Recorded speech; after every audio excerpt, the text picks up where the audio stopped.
അപ്പോ ഇവരിപ്പോ കാലിക്കറ്റ് മെഡിക്കൽ കോളേജിൽ first year MBBS students ആണ്. അപ്പോ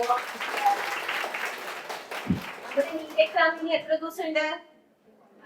അപ്പൊ നമുക്കിനി കുറച്ച് ദിവസമല്ലേ. അപ്പൊ ഈ ലാസ്റ്റ് മിനിറ്റിൽ നിങ്ങളൊക്കെ നല്ല ടെൻഷൻ ഉണ്ടാവും, കൺഫ്യൂഷൻ ഉണ്ടാവും, എന്ത് ചെയ്യണം, എങ്ങനെ പഠിക്കണം. അപ്പൊ let's hear from the toppers, right? അവരെന്താണ് ലാസ്റ്റ് ഡേയ്സിൽ ചെയ്തത്, നമുക്കിനി അതൊന്ന് ട്രൈ ചെയ്ത് നോക്കിയാലോ. അപ്പൊ മക്കൾക്ക് എന്തെങ്കിലും കൺസേൺ ഒക്കെ ഉണ്ടെങ്കിൽ ഇവരോട് ചോദിക്കാം. ഓക്കെ, ഡൗട്ട്സ് ചോദിക്കാം. അവരുടേതായ ഇൻപുട്സ് നിങ്ങൾക്ക് പറഞ്ഞുതരും. ചെറിയൊരു ഇന്ററാക്റ്റീവ് സെഷൻ. ഓക്കെ, നമ്മുടെ ടോപ്പർ അങ്ങോട്ട് സംസാരിക്കുന്നതായിരിക്കും. അതെ, ഹായ്. എന്റെ സ്കോറും പറഞ്ഞോളൂ കേട്ടോ. 615 ആയിരുന്നു സ്കോർ. അറിയാലോ, നല്ല ടഫായിരുന്നു കഴിഞ്ഞ NEET. 616 all India rank, Kerala rank 14. അപ്പൊ എങ്ങനെ പോകുന്നു നിങ്ങളുടെ ഇപ്പത്തെ പ്രിപ്പറേഷൻ ഒക്കെ? അറിയാം, എല്ലാവരും മെജോറിറ്റി നല്ല ടഫ് അല്ല, ഒരു നല്ല ടെൻഷൻ ആയിട്ടുള്ള ഒരു സ്റ്റേജിലായിരിക്കുമല്ലോ ഇപ്പോൾ. എത്ര പഠിച്ചാലും ശരി, പഠിച്ചിട്ടില്ലെങ്കിലും ഇതൊക്കെ വരുമോ നീറ്റിന്, ഞാൻ പഠിക്കാത്ത എന്തെങ്കിലും വരുമോ, ഭയങ്കര നല്ലോണം കരഞ്ഞിട്ടുള്ള ഒരു ടൈമാണ് ഈ ഏപ്രിൽ മാസം എന്ന് പറഞ്ഞാൽ. എപ്പോൾ വീട്ടിൽ വിളിച്ചാലും ഞാൻ ഫുൾ കരച്ചിലായിരുന്നു. എന്നുവെച്ചാൽ നമ്മൾ എത്ര പഠിച്ചാലും നമ്മുടെ ഉള്ളിലൊരു ടെൻഷൻ ഉണ്ടാവില്ലേ. കെയർലെസ്, എനിക്ക് നല്ലോണം കെയർലെസ് വരുന്ന ഒരാളായതുകൊണ്ട് തന്നെ കുറേ പേർക്ക് റിലേറ്റ് ചെയ്യാൻ പറ്റുമായിരിക്കും കെയർലെസ് മിസ്റ്റേക്ക് കാരണം തെറ്റുന്ന ഭയങ്കര വിഷമമായിരിക്കും നമുക്കത്. അപ്പം അതൊക്കെ നമുക്ക് ഓരോ എക്സാം കഴിഞ്ഞിട്ട് നമ്മൾ കൃത്യമായിട്ട് നോക്കുക എന്താണ് നമുക്ക് വന്നിട്ടുള്ള മിസ്റ്റേക്ക്. എത്ര ചെറുതാണെങ്കിലും അതൊന്ന് എഴുതി വെക്കുക. ഇപ്പം നോട്ട് കറക്റ്റാണ്, നോട്ട് കണ്ടില്ല, അല്ലെങ്കിൽ ഇൻകറക്റ്റ് അത് ആ ഇന്ന് ചിലപ്പോൾ അവിടെ ഇട്ട് അത് അങ്ങനത്തെ തെറ്റിപ്പോയി ഉണ്ടാവും. പിന്നെ മാച്ച് ദ ഫോളോയിങ് മാച്ച് ചെയ്ത് കറക്റ്റ് ആയിരിക്കും, പക്ഷെ എടുത്ത് ഇത് തെറ്റിപ്പോയി, OMR കറുപ്പിച്ചപ്പോൾ മാറിപ്പോയി, അങ്ങനത്തെ തെറ്റുകളൊക്കെ ഉണ്ടാവും. അപ്പോൾ അതൊക്കെ ഒരു നോട്ട് എടുത്തിട്ട് അത് എഴുതി വെക്കുക. മലയാളത്തിൽ നമുക്ക് മനസ്സിലാവുന്ന രീതിയിൽ എഴുതി വെക്കുക. ഞാൻ അന്ന് ഈ ഒരു വാക്ക് കാണാത്തതുകൊണ്ട് തെറ്റിപ്പോയി. എന്നിട്ട് ഓരോ തവണ എക്സാം എഴുതുമ്പോഴും ആ തെറ്റ് വായിച്ചിട്ട് എക്സാം എഴുതാൻ വേണ്ടി പോകുക. അപ്പോൾ ആ എക്സാമിനകത്ത് ഇപ്പം ഫസ്റ്റ് ഒരു മോക്ക് എഴുതിയിട്ട് തൊട്ടടുത്ത മോക്കിലേക്ക് അതിൽ നിന്നുള്ള ഏതെങ്കിലും ഒരു മിസ്റ്റേക്കെങ്കിലും നമുക്ക് കുറക്കാൻ പറ്റണം. അങ്ങനെ ഓരോ മോക്കിലും നമ്മുടെ കെയർലെസ് കുറച്ച് ലാസ്റ്റിലേക്ക് നമുക്ക് നല്ല ഇമ്പ്രൂവ്മെൻ്റ് ഉണ്ടാവും. അങ്ങനെ കെയർലെസ്സിനെ നോക്കേണ്ടത്. പിന്നെ അതുപോലെ മോക്ക് എക്സാംസ് ഒരുപാട് എഴുതുക, അത് അനലൈസ് ചെയ്യുക. മാർക്ക് ഇമ്പ്രൂവ് ആവുന്നില്ല എന്നൊക്കെ നിങ്ങൾക്ക് ഇപ്പോൾ തോന്നുമായിരിക്കും. നിങ്ങൾക്ക് നീറ്റിൽ എങ്ങനെയെങ്കിലും നല്ല മാർക്ക് കിട്ടും എന്ന് വിശ്വസിക്കാം. മാർക്ക് നല്ല ഇപ്പം എല്ലാ ദിവസവും ഒരുപോലെ ആയിരിക്കില്ലല്ലോ. ചില എക്സാമിന് 700+ കിട്ടിയ സെയിം ആളിനെ തൊട്ടടുത്ത എക്സാമിന് ചിലപ്പോൾ 600 ബിലോ അല്ലെങ്കിൽ 600 ബോർഡറിൽ നിൽക്കുന്നുണ്ടാവും. അപ്പം നീറ്റ് എക്സാമിന് എന്തായാലും നല്ല രീതിക്ക് തന്നെ നമുക്ക് പെർഫോം ചെയ്യാൻ പറ്റും എന്നുള്ള ഒരു കോൺഫിഡൻസ് നമ്മൾ ഓരോ എക്സാം കഴിഞ്ഞിട്ട് ഉണ്ടാക്കിയെടുക്കുക. കോൺഫിഡൻസ് ഉണ്ടാക്കുക എന്നുള്ളതാണ് ഈ ടൈമിൽ നമുക്ക് ചെയ്യാൻ പറ്റുന്ന ഏറ്റവും നല്ല കാര്യം. പിന്നെ ഹെൽത്ത് നല്ലോണം നോക്കുക. ഉറക്കൊക്കെ നല്ലോണം ഉറക്കൊക്കെ നല്ല രീതിയിൽ ഉറങ്ങുക, 5 to 6 hours. പിന്നെ രാത്രി ഒരുപാട് ലേറ്റായിട്ടിരുന്ന് പഠിക്കുന്നത് ഒഴിവാക്കുക. ഇപ്പം കുറേ പേർക്ക് രാവിലെ എണീക്കാൻ പറ്റുന്നില്ലെങ്കിൽ നിങ്ങൾ നോക്കുക, പക്ഷേ മാക്സിമം രാവിലെ എണീറ്റ് പഠിക്കാൻ പറ്റും തന്നെയാണ് ബെറ്റർ. പിന്നെ നല്ലോണം ഫ്രൂട്ട്സ് ഒക്കെ കഴിക്കുക, ജങ്ക് ഫുഡ്സൊക്കെ കുറയ്ക്കുക ഈ ടൈമിൽ. നീറ്റ് അങ്ങോട്ട് കഴിഞ്ഞാൽ പിന്നെ എല്ലാം നമുക്ക് ഇഷ്ടമുള്ള രീതിയിൽ ചെയ്യാമല്ലോ. മാക്സിമം നിങ്ങൾ ടെൻഷനൊക്കെ ഒഴിവാക്കുക. നിങ്ങളെ മൈൻഡ് സെറ്റ് ഇപ്പം എന്താന്ന് എനിക്ക് ശരിക്കും ഊഹിക്കാൻ പറ്റുന്നുണ്ട്. ഞാൻ ശരിക്കും ഇതൊക്കെ കടന്നു വന്നിട്ടല്ലേ നമ്മളെല്ലാവരും വന്നത്. അപ്പോൾ അതൊന്നും ഇതൊക്കെ ഉണ്ടാവും എന്ന് വിചാരിക്കുക. ഈ ഒരു നീറ്റ് എക്സാം കഴിഞ്ഞാൽ എന്തായിരിക്കും നമ്മളെ ലൈഫ് നമ്മൾ ചിന്തിക്കുക.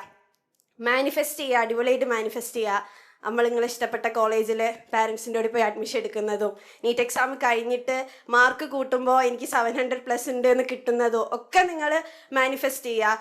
ഒരുപാട് നെഗറ്റീവ് തോട്ട്സ് ഈ ഒരു സമയത്ത് നിങ്ങളെ മൈൻഡിൽ ഇങ്ങനെ കടന്നു കൂടുന്നുണ്ടാവും. അതൊക്കെ ഒഴിവാക്കുക.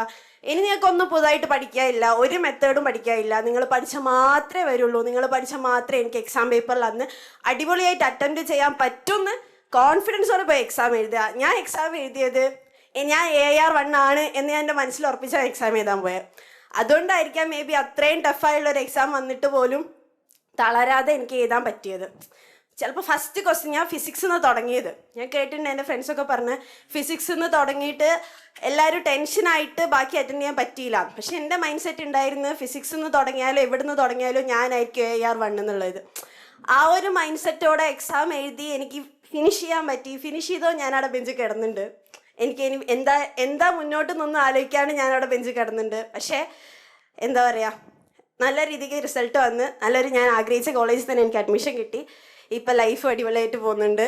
അതുപോലെ നിങ്ങൾക്ക് എല്ലാവർക്കും നിങ്ങൾ ആഗ്രഹിച്ച കോളേജിൽ നിങ്ങൾ ആഗ്രഹിച്ച ഒരു ലൈഫിൽ നിങ്ങൾക്ക് മുന്നോട്ട് കൊണ്ടുപോകാൻ പറ്റട്ടെ എന്ന് ആത്മാർത്ഥമായിട്ട് ആശംസിക്കുന്നു. ഫുൾ ഇനി എക്സാം പേപ്പർ മാത്രം ചെയ്താൽ മതി. എക്സ്ട്രാ ബുക്സ് ഒന്നും ഞാൻ എടുത്തിട്ടില്ല. സത്യം പറയുകയാണെങ്കിൽ ഒരു ഗൈഡും ഞാൻ പുറത്തുനിന്ന് ചെയ്തിട്ടില്ല. സൈലത്തിൻ്റെ മെറ്റീരിയൽ പ്ലസ് സൈലത്തിൽ നിന്ന് ഇരുന്ന എക്സാം പേപ്പർ, പിന്നെ previous year exam paper, exam wise ഞാൻ ചെയ്തിട്ടുണ്ട്. രാവിലെ ഒരു സെറ്റ് ഓഫ് എക്സാം പേപ്പർ ചെയ്യും, എന്നിട്ട് ഉച്ചയ്ക്ക് അതിൻ്റെ അനാലിസിസ് നടത്തും, അതിൽ നിന്നുള്ള മിസ്റ്റേക്സൊക്കെ എഴുതി വെക്കും. റന പറഞ്ഞ പോലെ തന്നെ ഒരുപാട് മിസ്റ്റേക്സ് എക്സാംസിലൊക്കെ നമുക്ക് വരാറുണ്ട്. നമുക്ക് അറിയുന്നതാണെങ്കിൽ പോലും തന്നെ കെയർലെസ്നെസ് കൊണ്ട് ഒരുപാട് മിസ്റ്റേക്സ് വരാറുള്ളത്. അത് എല്ലാവർക്കും വരുന്ന കാര്യമാണ്, നിങ്ങൾക്ക് മാത്രമാണ് ഈ തെറ്റ് എന്ന് ആരും വിചാരിക്കാണ്ടിരിക്കുക. എപ്പോഴും എനിക്കിപ്പോഴും ഓർമ്മയുണ്ട്, ഒരു എക്സാമിന് എനിക്ക് നല്ല മാർക്ക് കുറഞ്ഞിട്ട് അമ്മയും അച്ഛനൊന്നും അടുത്തുണ്ടാവില്ല, ഹോസ്റ്റലേഴ്സ് ആയതുകൊണ്ട് പ്രത്യേകിച്ച്. അപ്പം നമുക്ക് വിളിച്ച് കരയാൻ തോന്നും, എന്നാലും അവരെ ബുദ്ധിമുട്ടിക്കണ്ടല്ലോ, അവരെ സങ്കടപ്പെടുത്തണ്ടല്ലോ എന്ന് വെച്ചിട്ട് നമ്മൾ വിളിച്ച് കരയേയില്ല. എന്നാലും നമുക്ക് നമ്മളെ ഇമോഷൻ കൺട്രോൾ ചെയ്യാൻ പറ്റാത്തൊരു പോയിന്റ് വരും. ആ പോയിന്റിലടക്കം ഞാൻ ചിന്തിച്ചത് എന്താണെന്ന് വെച്ചാൽ എൻ്റെ ലൈഫ് മുന്നോട്ട് എങ്ങനെ ആയിരിക്കണം എന്ന് ആ ഒരു പോയിന്റ് ആയിരിക്കും ഡിസൈഡ് ചെയ്യുന്നതാണ്. അവിടെ ഞാൻ തളർന്നാൽ ഞാൻ വീണ്ടും ഒരു കൊല്ലം കൂടെ ചിലപ്പോൾ ഇരിക്കേണ്ടി വരും. പക്ഷെ അവിടെ ഞാൻ പിടിച്ചു നിന്നാൽ എനിക്കിഷ്ടപ്പെട്ടൊരു ലൈഫ് മുന്നോട്ട് എനിക്ക് ജീവിക്കാൻ പറ്റുന്നതാണ്. അത് ആണ് എന്നെ ഇവിടെ എത്തിച്ചതെന്ന് എനിക്ക് തോന്നുന്നത്. എല്ലാവരും ആ ഒരു കോൺഫിഡൻസോടെ ഇരിക്കുക, കോൺഫിഡൻസ് മാത്രം മതി. കാരണം നിങ്ങൾക്ക് അറിയാത്തതായിട്ടൊന്നുമില്ല, ഇനി ഒരു കാര്യമില്ല. ഈ ബാച്ചിൽ നിങ്ങൾ ഇരിക്കുന്നത് തന്നെ അതുകൊണ്ടാണ്. അറിയാത്ത ഒരു പോയിന്റ് പോലും നിങ്ങൾക്കില്ല. ആ ഒരു കോൺഫിഡൻസിൽ എക്സാം എഴുതുക. All the best. Thank you. NEET exam ഇനിയിപ്പോൾ കഴിഞ്ഞ വർഷം അത്ര ടഫായി എന്ന് വിചാരിച്ചിട്ട് ഇപ്രാവശ്യം അത്ര ടഫാവണമെന്നില്ല. പക്ഷെ ഒരു മുൻധാരണ ഇല്ലാതെ പോവുക എക്സാമിന്. കാരണം ഞാൻ കഴിഞ്ഞ വർഷം പലർക്കും പറ്റിയത് അതാണ്. ആദ്യ എക്സാം അതിൻ്റെ മുന്നത്തെ വർഷം നല്ല ഈസി ആയിരുന്നു എക്സാം. സോ അങ്ങനെ വിചാരിച്ച് പോയി. ഫസ്റ്റ് ഫിസിക്സ് ക്വസ്റ്റ്യൻ കണ്ടത് തന്നെ കഴിഞ്ഞു, ആ ഒരു ഇതിലായിരുന്നു.